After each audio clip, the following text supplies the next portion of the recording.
Hello everyone. तो last video में हमने देखा कि हम एंगुलर सीएलआई की हेल्प से एंगुलर का एक बेसिक प्रोजेक्ट कैसे बना सकते हैं। तो बेसिकली लास्ट वीडियो में हमने देखा था कि हम एंगुलर सीएलआई को अब एक कमांड के थ्रू ng स्पेस न्यू के बाद हम अपने प्रोजेक्ट का नाम दे देते हैं, जो हमने दिया था माई फर्स्ट प्रोजेक्ट।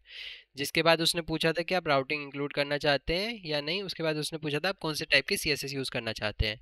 उस चीज़ के बाद उसने हमारे लिए ये सारी फाइल क्रिएट करके दे दी थी, यहाँ पे हमारी डायरेक्टरी में ऐड कर दी थी। जिसके बाद हमने डायरेक्ट ng सर्व डाला था और हमारा प्रोजेक्ट रन कर गया था।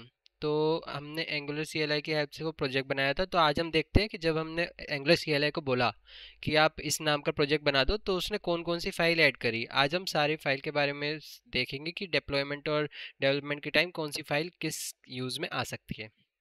तो स्टार्ट करते हैं। सबसे इम्पोर्टेंट यहाँ पे जो फाइल है वो है पैकेज डॉट जेसन, क्योंकि इसके अंदर एक तो स्टार्टिंग से देखते हैं। यहाँ पे एक तो आपके प्रोजेक्ट का नाम है, जैसे हमने डाला था माई फर्स्ट प्रोजेक्ट, उसने यहाँ पे नाम दे दिया। उसके बाद हमारे प्रोजेक्ट का वर्जन है, जैसे हम अपग्रेड करते टाइम, डेवलप करते टाइम एक फीचर एक वर्जन में ऐड करते हैं, फिर अगले वर्जन में दूसरा फीचर ऐड करते हैं, उस हिसाब से हम इस वर्जन को चेंज कर सकते हैं। उसके बाद यहाँ पे कुछ स्क्रिप्ट फाइल है। कल आपने देखा होगा कि हमने स्क्रिप्ट अपने प्रोजेक्ट को रन करने के लिए एनजी सर्व करा था। तो यहाँ पे क्या लिखा है, स्टार्ट करना है अपना प्रोजेक्ट तो एनजी सर्व करो। जैसे हमने यहाँ पे अभी एनजी सर्व हिट करा और ये हमारा चल गया। तो यहाँ पे जो हमारी स्टार्ट करने की है वो है एनजी स्पेस सर्व। अगर हम बिल्ड करना चाहते हैं, लाइक अभी तो हम लोकल में चला रहे हैं तो सारी फाइल आ गई, अब हम इसको कहीं क्यूए क्वालिटी एनालिसिस सर्वर पे या प्रोडक्शन सर्वर पे इसको पुश करना चाहते हैं ताकि हर कोई इसको यूज़ कर सके, तो उस केस में हम ये सारी फाइल एज इट इज़ नहीं डाल सकते। उसके लिए हम इसको बोलेंगे कि हम एक बिल्ड करना चाहते हैं अपने प्रोडक्शन या क्यूए के लिए। जैसे यहाँ पे लिखा है एनजी स्पेस बिल्ड। तो ये क्या करेगा, इन सब का एक बंडल बना के दे देगा, जो कि हमारा आएगा डिस्ट वाली फाइल में। जैसे अगर मैं यहाँ पे आपको करके दिखाऊं, यहाँ पे CMG करा, NG बिल्ड करा, तो ये हमारे लिए बिल्ड बना के दे देगा। यहाँ पे एक डिस्ट टाइप का फोल्डर बना देगा, डायरेक्टरी बनाएगा DIST की, और ये वहाँ पे सारे बिल्ड हमको दे देगा, जिसको हम अपने आइदर GCP और जहाँ भी स्टोरेज मिलती है हम वहाँ पे डाल सकते हैं। ये यहाँ पे देखिए डिस्ट नाम का फोल्डर बन गया, ये माई फर्स्ट प्रोजेक्ट। तो इन सबको उठा के वहाँ डालना है। ये देखिए यहाँ पे कितनी फाइल आ गई, आई गेस 7-8 फाइल आ गई, और हमारे पास थी कितनी, बहुत सारी। तो ये उन सबको बिल्ड बना देता है, जिससे हमें प्रोडक्शन पर इसको या किसी और सर्वर पर डालने के लिए आसानी हो जाती है, हमें सारी नहीं डालनी पड़ती।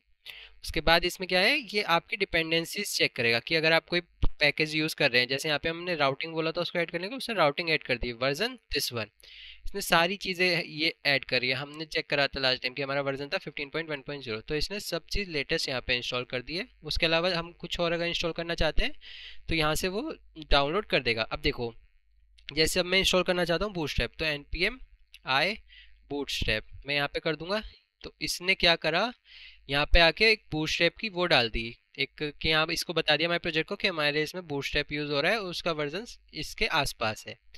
तो हमने क्या करते हैं, यहाँ से इंस्टॉल करा था और यहाँ पे इसने ऐड कर दिया। अब अगर हम उल्टा करेंगे, जैसे अब मैं इसको हटा दूँ, है ना, और अब मैं इसको npm i करूँ, तो ये क्या करेगा, मेरा प्रोजेक्ट बिल्ड कर देगा। यहाँ पे वो नहीं आएगा npm जो हमारा बूटस्ट्रैप के लिए था। और अगर मैं इसको यहाँ पे डायरेक्ट डाल दूँ जो था कि हाँ मैं बूटस्ट्रैप ऐड करना चाहता हूँ दिस वर्जन के लिए, और उसके बाद npm i करूँ, तो ये क्या करेगा, इसकी डिपेंडेंसीज डाउनलोड कर देगा। तो हम दोनों तरीके से अपने इस प्रोजेक्ट में पैकेजेस डाल सकते हैं, लाइब्रेरीज डाल सकते, पैकेजेस डाल सकते हैं मेनली। जैसे बूटस्ट्रैप यूज़ करना चाहता हूँ तो बूटस्ट्रैप हम npm स्पेस i बूटस्ट्रैप भी कर सकते हैं, या फिर हम डायरेक्ट यहाँ पे डाल के उसको npm i बोलेंगे, वो ये पैकेज इंस्टॉल कर देगा। तो बेसिकली npm i क्या करेगा, जो जो उसको यहाँ पे चीज़ें मिलेगी उस वर्जन की हमको डाउनलोड करके दे देगा।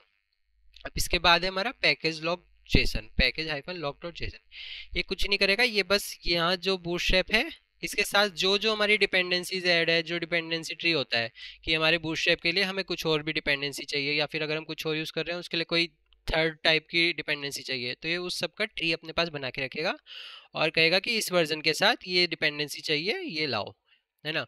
अब एक और चीज़, जब हम npm i करते हैं तो ये कुछ पैकेज, ये चीज़ें डाउनलोड करते हैं, जैसे added one package audited 885 something, है ना। तो ये चीज़ें कहाँ ला के रखता है, एक आपको नोड मॉड्यूल वाला दिखेगा, यहाँ पे ये सारी चीज़ें आपको मिलेगी, इसकी डिपेंडेंसीज के साथ इसके मेन पैकेजेस, वो सब आपको यहाँ दिख जाएंगे। जैसे हमने यहाँ पे बूटस्ट्रैप करा था तो बूटस्ट्रैप का ये मिल गया आपको। अब इसके साथ आपको और भी मिल जाएंगे, क्योंकि वो कहीं ना किसी चीज़ की डिपेंडेंसीज है जो जो इसको डाउनलोड करनी पड़ेगी, जो हमारा package hyphen log dot JSON देख लेगा। उसके बाद ये नोड मॉड्यूल, जब भी आप किसी गिटहब के रिपोजिट किसी भी गिटहब से पर इसको अपलोड करना चाहते हैं तो आप कभी भी नोड मॉड्यूल नहीं करेंगे, क्योंकि नोड मॉड्यूल क्या होता है, जब भी आप इसको npm i करेंगे नोड मॉड्यूल आपका अपडेट हो जाएगा, और आप नोड मॉड्यूल में कोई चेंज भी नहीं करेंगे। जैसे अगर आपको कोई चेंज करना है तो आप इस नोड मॉड्यूल के अंदर बिल्कुल नहीं करेंगे, क्योंकि जब भी आप इसको npm i करेंगे हर बार पैकेजेस इंस्टॉल करने के लिए, तो ये हर बार फिर से रिक्रिएट होती है। आप इसको डिलीट करेंगे, npmi करेंगे, ये फिर से रिक्रिएट हो जाएगी। तो इसलिए आपको नोड मॉड्यूल में कुछ नहीं करना और इसको गिटहब पे अपलोड भी नहीं करना, क्योंकि वो चीज़ जब वो चीज़ अपने आप हो जाती है। अगर कोई किसी को अपने सर्वर पे अपने लोकल में चलाना हो, वो npmi करेगा, ये अपने आप आ जाएगी। डिस्ट वाली मैंने आपको बता दी कि ये बिल्ड के काम आती है। इसके बाद हमारी फाइल आती है angular.json। अब ये क्या होता है, इसमें देखिए ये बेसिकली एक फाइल है जहाँ से आप अपने फाइल्स को कोई ग्लोबली, जैसे यहाँ पे दिख रहा है आपको स्टाइल्स डालना चाहते हैं, style.css है। अब आप style.css वाली फाइल में कुछ भी डालेंगे वो आपकी css पूरे प्रोजेक्ट की html पर अप्लाई हो जाएगी। तो ये काइंड ऑफ ग्लोबली चीज़ें ऐड करना है। जैसे यहाँ पे ये इन्हें एसेट डाल दिया कि आपके एसेट्स की जो भी लोकेशन है वो सब src/assets में है और आप वहाँ से उठा सकते हो। इसके अलावा ये बिल्ड कॉन्फ़िगरेशन के काम आता है। जैसे अभी मैंने सीधा एनजी बिल्ड करा था, अब मेरे पास अगर मल्टीपल सर्वर है कि मैं क्यूएलटी एंड क्यूए वाला सर्वर या प्रोडक्शन वाला सर्वर मल्टीपल है, तो अगर मैं उनके लिए बिल्ड करना चाहता हूँ तो मैं कैसे करूँगा। तो यहाँ पे जैसे अभी ये प्रोडक्शन वाला है, अब मैं और ये डेवलपमेंट वाला है, डेवलपमेंट वाले के लिए हमने सीधा एनजी बिल्ड डाला था। पर अब अगर हमें प्रोडक्शन के लिए चाहिए, उसका पैकेज अलग होगा, क्योंकि उसके क्रेडेंशियल्स जो एनवायरमेंट वेरिएबल होते हैं वो अलग होते हैं। एनवायरमेंट वेरिएबल हम अभी सीखेंगे जब हम साथ के साथ इसका प्रोजेक्ट करते रहेंगे। तो जैसे हम प्रोडक्शन के लिए बनाना है तो hyphen hyphen conf ng build hyphen hyphen configuration equals to production. अगर मैं ये कर दूंगा तो ये क्या करेगा, प्रोडक्शन के अकॉर्डिंग हमारा बिल्ड रेडी कर देगा, है ना। ये देखिए यहाँ पे हमारा बिल्ड रेडी कर दिया। यहाँ पे हमारा एनवायरमेंट वेरिएबल्स वाली एक फाइल होती है, वो हम अलग से डाल सकते हैं, तो उसके अकॉर्डिंग ये ले लेगा, है ना। अब अगर हम उसमें एक और ऐड करना चाहते हैं तो कुछ नहीं करना। और इसमें कुछ चीज़ होती है, जैसे बिल्ड के टाइम पे ये दिखा रहा है हमारा 230 KB का रो साइज बना है और estimated transfer size something 64.98 KB 89 KB। तो अगर हम चाहते हैं कि हमारा प्रोजेक्ट इस पर्टिकुलर लिमिट से ज़्यादा ना जाए, इससे अगर ज़्यादा गया, इस पर्टिकुलर साइज से ज़्यादा गया, तो हमें कुछ एरर दे दे, तो वो चीज़ें हम यहाँ पे चेंज कर सकते हैं। लाइक इनिशियल अगर 500 KB है, ये है, तो आप इसको कम करके एरर भी चेक कर सकते हैं। या अगर आपका एरर आ रहा है कि वार्निंग साइज से रिलेटेड कुछ, तो आप यहाँ पे ये जो यूनिट्स हैं ये बढ़ा सकते हैं, लाइक 2 की जगह 5 जो डिजिट्स हैं बढ़ा सकते हैं। तो बेसिकली ये यही काम करता है। ये टेस्ट साइड का आ गया, टेस्टिंग के लिए क्या क्या स्टाइल और CSS ग्लोबल है, एसेट्स है, ये सब। तो बेसिकली हमारे कॉन्फ़िगरेशन सेट करता है पूरे प्रोजेक्ट की। अब इसके बाद आती है हमारी index.html। ये हमारी मेन फाइल होती है। जब भी आपका प्रोजेक्ट URL हिट होगा तो सबसे पहले ये वाली फाइल आपको वहाँ पे शो करेगी, जिसमें टाइटल होगा माय फर्स्ट प्रोजेक्ट एंड मतलब बाकी चीज़ें, ये हो गया उसका लोगो, ये सब चीज़। इसकी बॉडी में देखिए आपका क्या है, ऐप रूट। अब index.html हमको पता है ये हमारी कहीं भी अगर इंडेक्स आ जाए तो मेन फाइल बन जाती है। ये हमेशा जब सर्व्ड होगी, सबसे पहली फाइल होगी जो सर्व्ड होगी यूज़र को, ब्राउज़र को। इसमें हमको CSS और जो JS फाइल होती है उसको कहीं लिंक करने की जरूरत नहीं है। जैसे यहाँ लिंक रेल कर रखा है ना इस आइकन के लिए, हमको ये नहीं करना होगा किसी भी CSS और JS फाइल के या टाइपस्क्रिप्ट फाइल के लिए, क्योंकि ये बिल्ड करते टाइम अपने आप सब कुछ कर देता है। इसके बाद हमारी आती है main.ts। ये क्या होती है कि हमारी एप्लीकेशन के लिए सब लाइक एंट्री पॉइंट होता है कि एप्लीकेशन ये सब हमारा बाइंड करके दे देता है, बूटस्ट्रैप मॉड्यूल, ऐप मॉड्यूल, ये सब, है ना। इसके बाद हमारे आती है जो style.css मैंने आपको बताई, ये you can add global style to this file and also import other style file. तो आप जैसे मल्टीपल वो बनाएंगे, मल्टीपल कंपोनेंट बनाएंगे। अब कोई ऐसी CSS है जो आप यहाँ पे फिक्स करना चाहते हो कि आपके पूरे प्रोजेक्ट में इनपुट का जो इनपुट फील्ड होते हैं उनकी CSS ये रहे, हर जगह स्टैंडर्ड रहे, तो स्टैंडर्ड चीज़ आप यहाँ पे डाल सकते हो और उसको लाइक CSS क्लास का नाम देके कहीं यूज़ कर सकते हो, या फिर यहाँ पे डायरेक्टली इनपुट करके डाल सकते हो। इसके अलावा हमारी होती है एक सोर्स। अब सोर्स के अंदर होता है एक ऐप। ये क्या है, ये ऐप एक काइंड ऑफ पूरा एक मॉड्यूल है। हम मल्टीपल मॉड्यूल बना सकते हैं, उसकी कमांड भी है, वो हम धीरे धीरे सीख जाएंगे और हम सिंगल मॉड्यूल के साथ भी काम कर सकते हैं। अब जैसा कि हमने इसको बोला था कि आप इन्हें हमसे पूछा था जब हम प्रोजेक्ट बनाए थे, तो इसने हमसे पूछा था कि राउटिंग बनानी है या नहीं बनानी, तो हमने कहा था बनानी है, तो इसने हमारे लिए राउटिंग वाला एक वो बना दिया।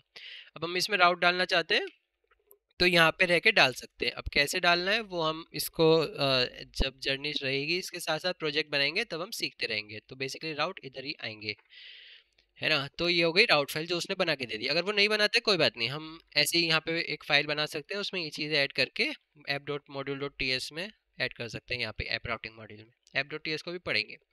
इसके बाद आती है इसमें एक होते हैं, मतलब इसमें कंपोनेंट फाइल बनती है। हम हर एक चीज को कंपोनेंट में डिवाइड कर सकते हैं। अब एक कंपोनेंट किस चीज में कंसिस्ट होता है, इसमें फोर फाइल्स से।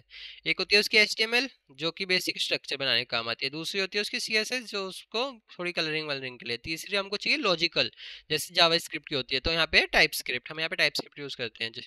तो यहाँ पे ये तीसरी फाइल होती है। चौथी फाइल बनती है spec.ts, ये होती है टेस्टिंग के लिए। जैसे यहाँ पे कह रहा है ना शुड क्रिएट द ऐप, मतलब कि अगर हमारा ये टेस्टिंग में ये वाला कंडीशन आया तो ये चीज़ ऐप हमारा बना देगी।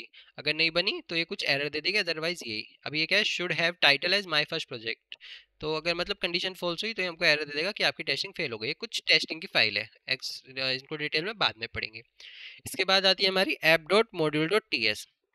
ये हमारी फाइल होती है जहाँ पे हम सारे जो हमारे कंपोनेंट फाइल हैं और मॉड्यूल्स हैं जो अलग अलग हम इंस्टॉल करते हैं अपने प्रोजेक्ट के लिए। बुश वो कर दिया हमने। यहाँ पे ब्राउज़र मॉड्यूल एक होता है, ब्राउज़र एनिमेशन और एंगुलर फाइल्स के फाइल्स फॉर्म करके ऐसा कुछ होता है। वो सब अगर यूज़ करने पैकेजेस तो हम यहाँ पे NPMI करके यहाँ पे उनको कॉपी वो कर सकते हैं, इम्पोर्ट। और इसको बता सकते हैं कि ये हमारे कंपोनेंट हम डिक्लेयर कर रहे हैं और ये हम बाहर के जो मॉड्यूल्स हैं उनको हम इंपोर्ट कर रहे हैं। उसके बाद बूटस्ट्रैप ऐप कंपोनेंट में लगाए, मतलब बूटस्ट्रैप हर जगह लगाए, वो एक चीज़ है। तो ये हमारा मेन फाइल है। इसमें बाकी एसेट्स का तो आपको पता है कि अगर आप अपने प्रोजेक्ट में कहीं कोई इमेजेस डालना चाहते हो, वीडियो डालना चाहते हो, कोई जेसन फाइल डालना चाहते हो, तो सब आप एसेट्स में भर सकते हो, ताकि सारी हमारी जो इमेज फाइल है, एसेट्स काइंड ऑफ एसेट्स, वो सब एक ही जगह रहे। तो ये बेसिकली इसका स्ट्रक्चर होता है। बाकी ये डॉट एंगुलर और ये डॉट वी एस कोड, ये सब तो हम वी एस कोड में चला रहे हैं, उसका कुछ है। और ये ऊपर कैशे से रिलेटेड है, तो वो कुछ नहीं है। और इसके अलावा जो फाइल है रीडमी वाली, ये सिंपल ये कमांड बता देगा किस कमांड से क्या करना है, तो नॉर्मल रीडमी है ही।